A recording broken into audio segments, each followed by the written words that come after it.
The 18th century saw increased interaction between the British Empire and Qing dynasty China.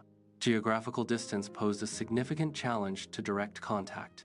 Maritime trade routes became essential for connecting the two empires. These routes facilitated the exchange of goods and cultural ideas. The visualization represents the trade relationship between Britain and Qing China. A bar graph is used to illustrate the import and export values between the two entities. The graph highlights a significant trade deficit for Britain. Britain's imports from Qing China greatly exceeded its exports to Qing China. This scene illustrates the flow of commodities from China to Britain. Key goods included tea, a widely consumed beverage in Britain. Silk was another highly sought-after commodity for its luxurious texture. Porcelain, known as fine china, was prized for its beauty and craftsmanship. The demand for these Chinese products was exceptionally high in Britain. This trade dynamic significantly impacted both economies and cultures.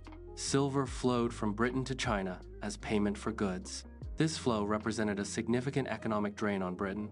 British goods were exchanged for Chinese commodities. Silver was used to balance the trade deficit with China. The outflow of silver impacted Britain's monetary reserves. This economic imbalance influenced British trade policies. Opium production in British-controlled India involved the cultivation of opium poppies on a large scale. The British East India Company established a monopoly over opium production to control and profit from the trade. Cultivation was labor-intensive, with farmers often forced to grow opium instead of food crops. The process included lancing the poppy pods to extract raw opium, which was then collected and processed. Opium was a major source of revenue for the British, primarily through its export to China. The opium trade route involved the shipment of opium from India to China. British traders cultivated opium in India under the British East India Company. Opium was then shipped from major Indian ports, such as Calcutta and Bombay. The opium was transported via sea routes across the Indian Ocean to Chinese ports. Key Chinese ports of entry included Canton, Guangzhou, where the opium was distributed. The opium trade led to a significant shift in economic power between China and Britain. Initially, trade favored China, with silver flowing into the country for its goods. However, the introduction of opium by the British East India Company reversed this flow. As opium exports increased, China's demand for the drug grew exponentially. Consequently, silver began to flow out of China to pay for the imported opium. This reversal of wealth significantly weakened the Chinese economy and strengthened the British Empire. Opium addiction significantly impacted Chinese society, leading to widespread social and economic problems. The addiction crisis severely reduced workforce productivity across various sectors. Public health declined dramatically due to the health consequences associated with opium use. The widespread addiction strained social structures and family units. Governmental and societal resources were diverted to address the growing addiction problem. The opium crisis weakened China's overall societal resilience and stability. Opium payments led to a significant outflow of silver from China. This outflow depleted China's silver reserves. The reduction in silver reserves weakened the Chinese economy. Economic instability arose due to the imbalance of trade. The silver drain had long-lasting negative impacts on China's financial stability. Chinese authorities initiated a campaign to confiscate opium stocks in Canton. This action targeted both foreign traders and local distributors involved in the opium trade. Large quantities of opium were seized from warehouses and trading vessels. The confiscated opium was publicly destroyed to demonstrate the government's resolve. These actions were intended to curb opium addiction and assert Chinese sovereignty. The confiscation and destruction of opium led to increased tensions with foreign powers, particularly Great Britain. The British Navy mobilized in response to the opium confiscation. This mobilization was a preparation for potential military action. Naval forces were ready for deployment. The mobilization signaled a strong response to the opium situation. The First Opium War included significant naval engagements between Britain and China. These battles showcased a marked technological disparity between the two navies. British warships possessed superior firepower, maneuverability, and construction.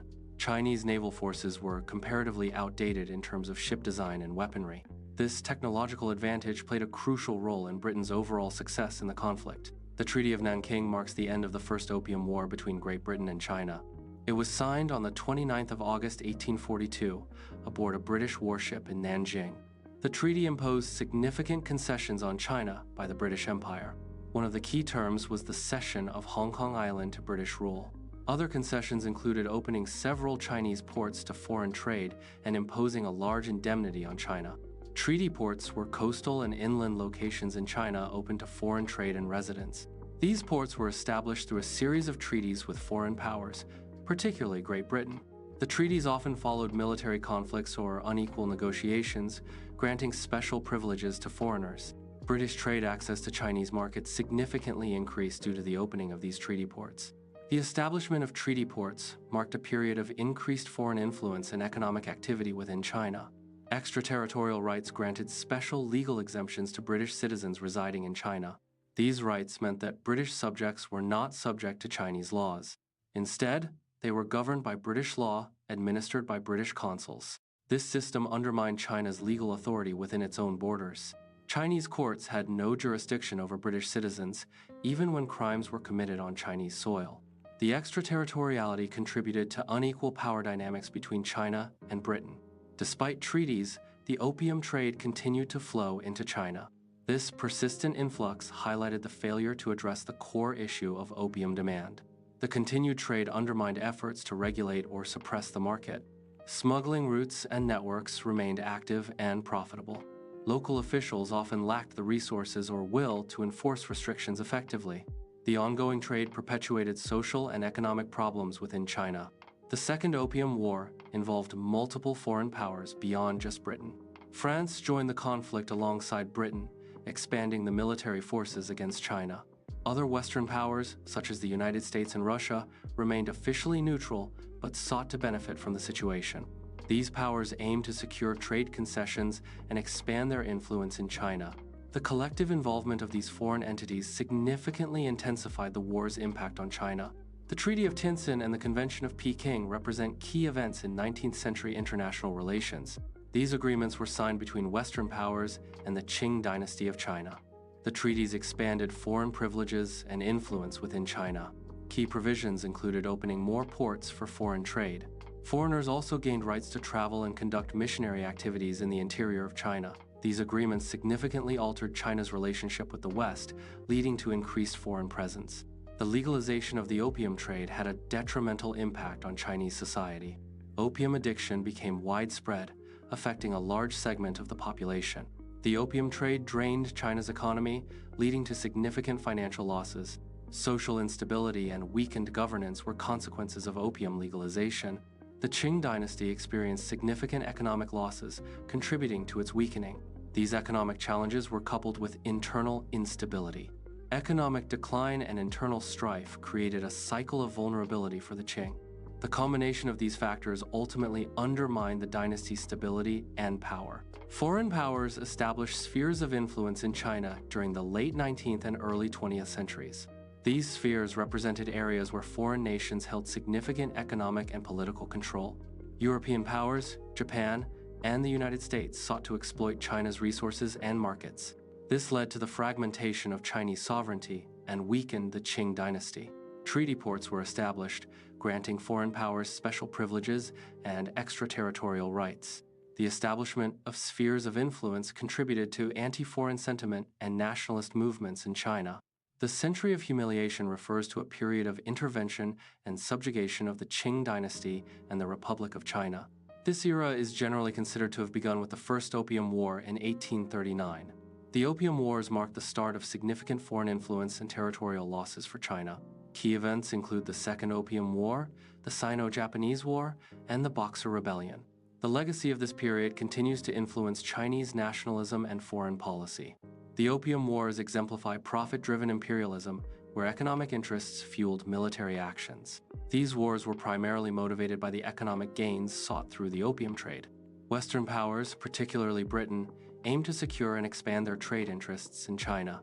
The lucrative opium trade created a significant economic dependency and trade imbalance. Military intervention was used to enforce trade agreements and protect economic assets. The Opium Wars demonstrate how economic incentives can drive imperialistic policies and military conflict. The Opium Wars were a series of conflicts in the mid-19th century between the Qing dynasty and Western powers. Primarily, these wars involved Great Britain seeking to expand its trade interests in China. The First Opium War, 1839 to 1842, resulted in a decisive British victory. The Treaty of Nanking, 1842, forced China to open ports and cede Hong Kong to Britain. The Second Opium War, 1856 to 1860, further weakened China and granted more concessions to foreign powers. These wars shifted the global power balance, solidifying British dominance and diminishing China's influence. The Opium Wars significantly shaped international relations, particularly between the West and Asia. These conflicts fostered deep resentment and distrust towards Western powers in China and other Asian nations. The imposition of unequal treaties after the wars led to long-term economic and political disadvantages for China. Western intervention during the Opium Wars fueled anti-imperialist sentiments and movements across Asia. The perception of Western exploitation and dominance continues to influence diplomatic relations and geopolitical strategies. The Opium Wars remain a critical historical reference point in discussions about sovereignty, trade, and foreign policy in Asia.